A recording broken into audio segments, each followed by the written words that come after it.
नमस्कार। भारत के जो विशाल पर्वत हैं, उनके बीच कुछ ऐसे रास्ते हैं जो सिर्फ दो जगहों को नहीं जोड़ते, बल्कि हमारे इतिहास, व्यापार और सुरक्षा को भी जोड़ते हैं। इन्हीं रास्तों को हम दर्रे या पासेस कहते हैं। आज के सेशन में हम भारत के इन्हीं सबसे जरूरी दर्रों को एक एक करके समझेंगे, जो प्रतियोगी परीक्षाओं के लिहाज से बहुत ज्यादा महत्वपूर्ण है। तो चलिए सफर की शुरुआत करते हैं। अच्छा, तो आज हम क्या क्या कवर करने वाले हैं। सबसे पहले हम दर्रों का एक परिचय लेंगे कि ये क्या हैं और ज़रूरी क्यों हैं। फिर हम उत्तर से शुरू करेंगे, लद्दाख और जम्मू कश्मीर के दर्रों को देखेंगे। उसके बाद हिमाचल और उत्तराखंड के दर्रों तक पहुंचेंगे। फिर हम पूर्वी हिमालय के दर्रे देखेंगे और आखिर में प्रायद्वीपीय भारत के घाटों को समझते हुए परीक्षा के लिए जो सबसे ज़रूरी बातें हैं उन्हें जानेंगे। चलिए सबसे पहले दर्रों की बुनियाद को समझते हैं, यानी ये असल में होते क्या हैं और इनकी इतनी अहमियत क्यों है। तो दर्रा या माउंटेन पास आखिर है क्या? देखिए, बिल्कुल आसान भाषा में कहें तो ये पहाड़ों के बीच से गुजरने वाला एक कुदरती रास्ता होता है। जैसा आप इस डायग्राम में देख सकते हैं, ये दो चोटियों के बीच का एक निचला हिस्सा है जो आने जाने का मार्ग बनाता है। अब सवाल ये उठता है कि ये बनते कैसे हैं? तो इसके पीछे तीन मुख्य कारण हो सकते हैं, या तो नदियों के कटाव से, या टेक्टोनिक प्लेटों की हलचल से, या फिर ग्लेशियर के पिघलने और खिसकने से। यहाँ एक बहुत दिलचस्प बात याद रखने वाली है। तिब्बती भाषा में एक शब्द है ला, जिसका मतलब ही दर्रा होता है। इसीलिए आपने नाथू ला या जोजी ला जैसे नाम सुने होंगे। अब समझते हैं कि ये दर्रे इतने जरूरी क्यों हैं। इसके चार मुख्य कारण हैं। पहला है कनेक्टिविटी, यानी संपर्क। ये पहाड़ों के बीच एक नेचुरल गेटवे की तरह काम करते हैं। दूसरा है डिफेंस, यानी रक्षा। हमारी सेना के लिए सीमा पर सैनिकों और सामान की आवाजाही के लिए ये दर्रे एक लाइफलाइन की तरह होते हैं। तीसरा है ट्रेड, यानी व्यापार। प्राचीन सिल्क रूट से लेकर आज तक व्यापार इन्हीं रास्तों से होता आया है। और चौथा है क्लाइमेट, यानी जलवायु। कुछ दर्रे जैसे कि पालघाट मॉनसून की हवाओं को भी रास्ता देते हैं, जिससे अंदरूनी इलाकों में बारिश होती है। एग्जाम पॉइंट ऑफ व्यू से ये बहुत महत्वपूर्ण है, क्योंकि सीधे सवाल बनते हैं कि कौन सा दर्रा कहाँ है या किन शहरों को जोड़ता है। चलिए अब अपनी यात्रा भारत के ताज से, यानी उत्तर से शुरू करते हैं और लद्दाख और जम्मू कश्मीर के उन दर्रों को जानते हैं जो सामरिक रूप से सबसे महत्वपूर्ण है। सबसे पहले बात करते हैं जोजिला की। इसे लद्दाख का प्रवेश द्वार भी कहा जाता है। जैसा आप नक्शे में देख सकते हैं, ये जांस्कर रेंज में है और श्रीनगर को कारगिल और लेह से जोड़ता है। इसे लद्दाख की लाइफलाइन भी कहते हैं, क्योंकि सर्दियों में जब भारी बर्फबारी के कारण ये बंद हो जाता है तो लद्दाख का सड़क संपर्क देश के बाकी हिस्सों से लगभग कट जाता है। एग्जाम के लिए एक बात पर जरूर ध्यान दें, जोजिला हिमाचल प्रदेश में नहीं है, बल्कि ये अब लद्दाख केंद्र शासित प्रदेश में आता है। अब आते हैं बनिहाल दर्रे पर। ये पीर पंजाल रेंज में है और जम्मू को श्रीनगर से जोड़ता है। इसे कश्मीर घाटी का गेटवे भी माना जाता है। इस दर्रे की सबसे खास बात है इसके नीचे बनी जवाहा टनल। ये 1956 में बनी थी और इसकी वजह से हर मौसम में सड़क मां कला रहता है। इतना ही नहीं, हाल ही में यहाँ एक नई रेलवे सुरंग भी बनाई गई है, जिससे रेल कनेक्टिविटी भी पक्की हो गई है। अब बात करते हैं भारत के सबसे ऊंचे मोटर योग्य दर्रों की।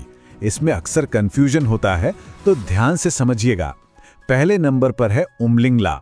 ये सिर्फ भारत का ही नहीं, बल्कि दुनिया का सबसे ऊंचा मोटर योग्य दर्रा है, जिसे बीआरओ ने 2021 में खोला था।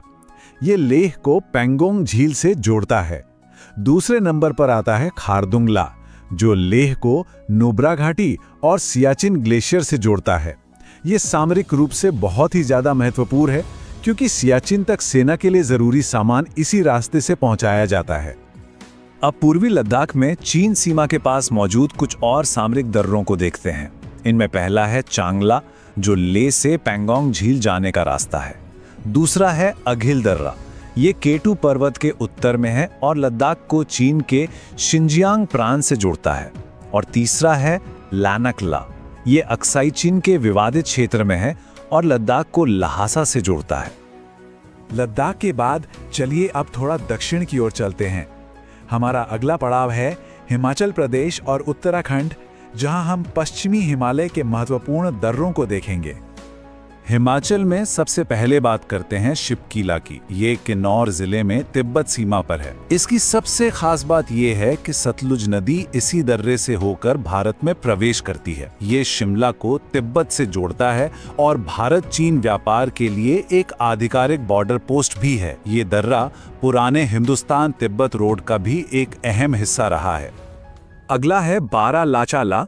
ये हिमाचल प्रदेश में जांस्कर रेंज पर है और जो मशहूर मनाली ले हाईवे है, ये उसका एक बहुत ज़रूरी हिस्सा है।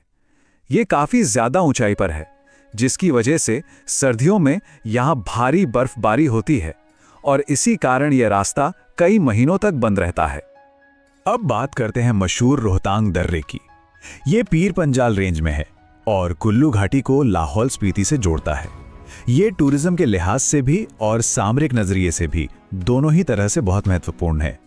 लेकिन इसकी एक बड़ी चुनौती थी सर्दियों में बर्फबारी के कारण इसका बंद हो जाना। इसी समस्या को हल करने के लिए इसके ठीक नीचे अटल टनल बनाई गई है, जो अब पूरे साल कनेक्टिविटी बनाए रखती है। उत्तराखंड की ओर बढ़ें तो यहाँ लिपुलेख दर्रा है, जिसकी लोकेशन बहुत खास है। ये भारत, नेपाल और चीन के ट्राई जंक्शन पर यानी तिराहे पर स्थित है। धार्मिक रूप से देखें तो ये कैलाश मानसरोवर यात्रा का एक बहुत पुराना और महत्वपूर्ण मार्ग है। करंट अफेयर्स के लिहाज से ये जानना भी जरूरी है कि ये नेपाल के साथ चल रहे काला पानी सीमा विवाद का हिस्सा भी है। उत्तराखंड में कुछ और भी दर्रे हैं जिन्हें जानना जरूरी है। पहला है माना दर्रा, जो उत्तराखंड को तिब्बत से जोड़ता है। यहीं पर भारत का अंतिम गांव कहा जाने वाला माना गांव भी स्थित है। इसके बाद आता है नीति दर्रा, ये भी उत्तराखंड को तिब्बत से जोड़ता है। और तीसरा है ट्रेल्स दर्रा, जो पिंडारी ग्लेशियर के पास एक बहुत ही मुश्किल ट्रैकिंग रूट है। पश्चिमी हिमालय के बाद अब हम पूरब की ओर बढ़ते हैं। चलिए अब सिक्किम और अरुणाचल प्रदेश के दर्रों को समझते हैं। पूर्वी हिमालय में सबसे मशहूर दर्रा है नाथुला। ये सिक्किम को तिब्बत की चुंबी घाटी से जोड़ता है। इसका इतिहास बहुत दिलचस्प है। ये प्राचीन सिल्क रूट का एक हिस्सा हुआ करता था, लेकिन 1962 के भारत चीन युद्ध के बाद इसे बंद कर दिया गया था। फिर कई सालों बाद 2006 में इसे व्यापार के लिए दोबारा खोला गया और आज ये भारत चीन के बीच व्यापार का एक प्रमुख केंद्र है। नाथुला के पास ही एक और दर्रा है, जेलिपला। ये भी सिक्किम को तिब्बत की राजधानी ल्हासा से जोड़ता है। लेकिन यहाँ एक बहुत कॉमन एग्जाम ट्रैप है जिस पर आपको ध्यान देना है। अक्सर लोग नाथुला और जेलिपला को अरुणाचल प्रदेश का हिस्सा समझ लेते हैं, जबकि ये दोनों ही दर्रे सिक्किम में हैं। इस बात को याद रखिएगा। अब बात करते हैं अरुणाचल प्रदेश की। यहाँ दो दर्रे प्रमुख हैं। एक है बोमडिला, जो राज्य के पश्चिमी हिस्से में है और अरुणाचल को तिब्बत की राजधानी ल्हासा से जोड़ता है। दूसरा है दीफू दर्रा। ये राज्य के पूर्वी हिस्से में भारत, चीन और म्यांमार के ट्राई जंक्शन पर स्थित है और ये अरुणाचल को म्यांमार से जोड़ता है।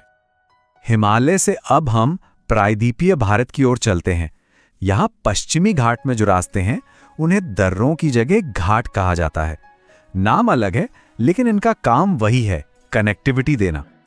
दक्षिण में सबसे महत्वपूर्ण है पालघाट गैप। ये केरल और तमिलनाडु की सीमा पर नीलगिरी और अन्नामलाई पहाड़ियों के बीच एक बहुत बड़ा प्राकृतिक गैप है।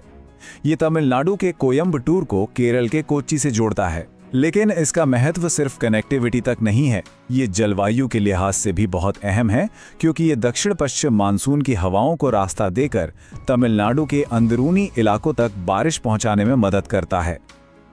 अब आते हैं महाराष्ट्र पर, जहां दो प्रमुख घाट हैं। पहला है थाल घाट, जो मुंबई को नासिक से जोड़ता है, और दूसरा है भोर घाट, जो मुंबई को पुणे से जोड़ता है।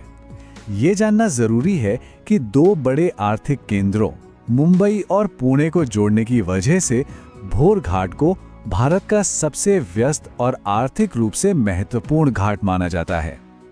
तो हमने पूरे भारत के लगभग सभी जरूरी दर्रों और घाटों की यात्रा कर ली है। चलिए अब आखिर में एक रैपिड रिवीजन करते हैं और उन तथ्यों पर फोकस करते हैं जो परीक्षा में बार बार पूछे जाते हैं। आइए इस टेबल की मदद से उत्तर और दक्षिण के दर्रों की एक फटाफट तुलना करते हैं। हिमालय में याद रखें, जोजिला जो श्रीनगर को लेह से जोड़ता है, शिवकिला जो शिमला को तिब्बत से जोड़ता है, और नाथुला भारत चीन व्यापार का केंद्र। वहीं दक्षिण में है थालघाट मुंबई नासिक के बीच, भोरघाट मुंबई पुणे के बीच, और पालघाट कोच्चि कोयंबटूर के बीच। ये तुलना आपको फैक्ट्स याद रखने में मदद करेगी। अब उन 3 आम गलतियों पर ध्यान देते हैं जो एग्जाम में बिल्कुल नहीं करनी है। पहली, राज्य को लेकर कंफ्यूजन। शिवकिला जे-एंड-के में नहीं बल्कि हिमाचल प्रदेश में है। दूसरी, लद्दाख वर्सेस जे-एंड-के। याद रखें, जोजिला और खारदुंगला जैसे दर्रे अब जम्मू कश्मीर में नहीं बल्कि लद्दाख केंद्र शासित प्रदेश का हिस्सा हैं। और तीसरी, ऊंचाई का भ्रम। सबसे ऊंचा मोटर योग्य दर्रा रोहतांग नहीं बल्कि उमलिंग ला है। इन पॉइंट्स को जरूर ध्यान में रखिएगा। और अंत में ये 5 गोल्डन पॉइंट्स इस पूरे टॉपिक का सार हैं। इन्हें जरूर याद रखें।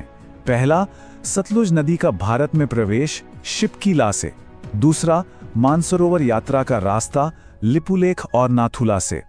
तीसरा, श्रीनगर लेह को जोड़ने वाला लिंक जोजिला। चौथा, दुनिया की सबसे ऊंची मोटर रोड उमलिंगला। और पांचवा, मुंबई पुणे लिंक भोरघाट। अगर आप ये 5 बातें भी याद रखते हैं तो इस टॉपिक से जुड़े कई सवाल आसानी से हल कर पाएंगे। उम्मीद है इस विश्लेषण से आपको मदद मिली होगी।